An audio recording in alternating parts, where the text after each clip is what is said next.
राधे राधे राधे राधे जय श्री कृष्णा राधे राधे राधे श्याम राधे श्याम राधे श्याम राधे राधे कृष्णा राधे कृष्णा राधे कृष्णा राधे राधे श्याम राधे श्याम राधे श्याम राधे राधे राधे राधे राधे राधे राधे राधे राधे। आज है विजय एकादशी का व्रत, तो हम आपको सुनाते हैं विजय एकादशी की कथा। फागुन मास कृष्ण पक्ष की। युधिष्ठिर बोले, फागुन कृष्ण एकादशी का फागुन कृष्ण एकादशी का क्या नाम है, सो कृपा करके मुझसे कहिए। श्री कृष्ण बोले, हे राजेंद्र, इसका नाम विजय है। ये व्रत करने वालों को सदा विजय देने वाली है। पापों को हरने वाली उत्तम कथा को मैं कहता हूँ, उसे सुनो।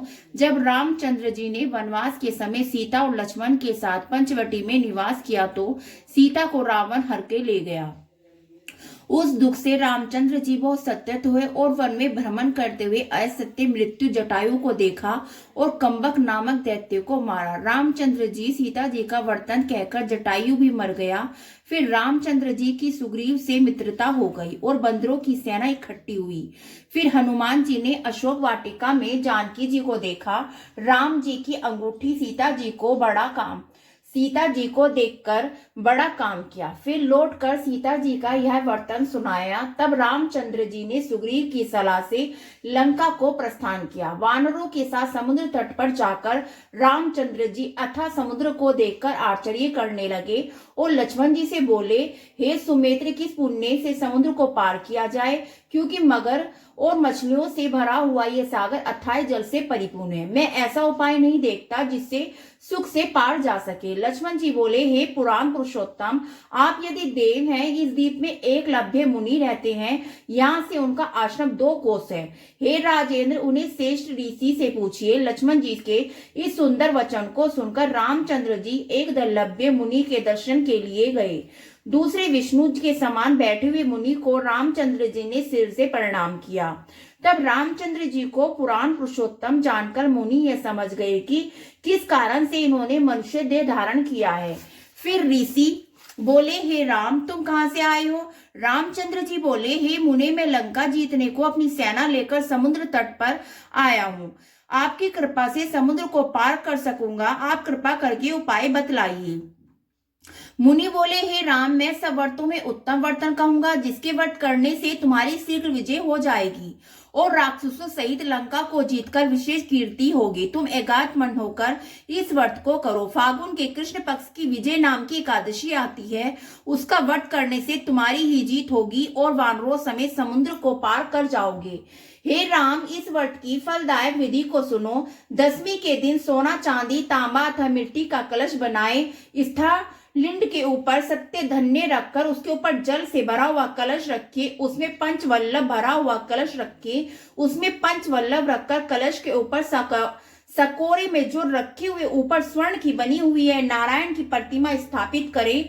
एकादशी के दिन प्रातः काल स्नान करके कलश के ऊपर नारियल रखकर नारायण की मूर्ति को गंध, धूप, दीप, अनेक प्रकार की निवेद और अनार से भक्ति भाव से पूजन करें और दिन को व्यतीत करें। मूर्ति के सम्मुख रात को जागरण करें। द्वादशी के दिन सूर्य उदय होने पर नंदी सरोवर अथवा जलाशय के पास उस कलश को जाकर विधि पूर्वक पूजन करें। हे राजेंद्र, मूर्ति समेत उस कलश को विधान ब्राह्मण को देव के, हे राम, इस विधि से सेना समेत यत्न पूर्वक इस व्रत को करो, इससे तुम्हारी विजय होगी। इस वचन को सुनकर रामचंद्र जी ने विधि पूर्वक इस व्रत को किया। इसके करने से रामचंद्र जी की विजय हो गई। हे राजन, इस विधि से जो मनुष्य इस व्रत को करेंगे उसकी इस लोक में और परलोक में सदा विजय होगी।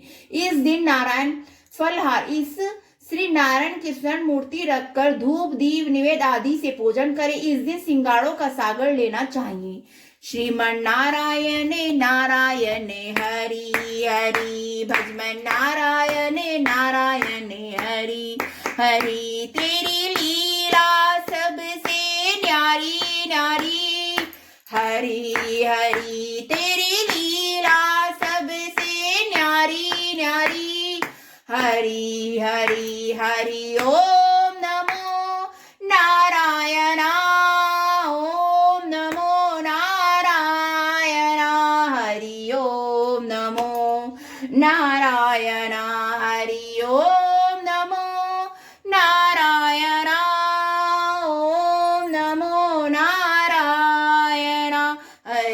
ओम नमो नारायणा। बोलो श्री कृष्ण भगवान की जय, राधा रानी की जय, बरसाने वाली की जय, मोर मुकुट बंसी वाले की जय, गिरधर गोपाल की जय, कृष्ण कन्हैया लाल की जय। जय हो राधे राधे राधे राधे राधे राधे। जय श्री कृष्णा राधे राधे राधे राधे राधे राधे राधे।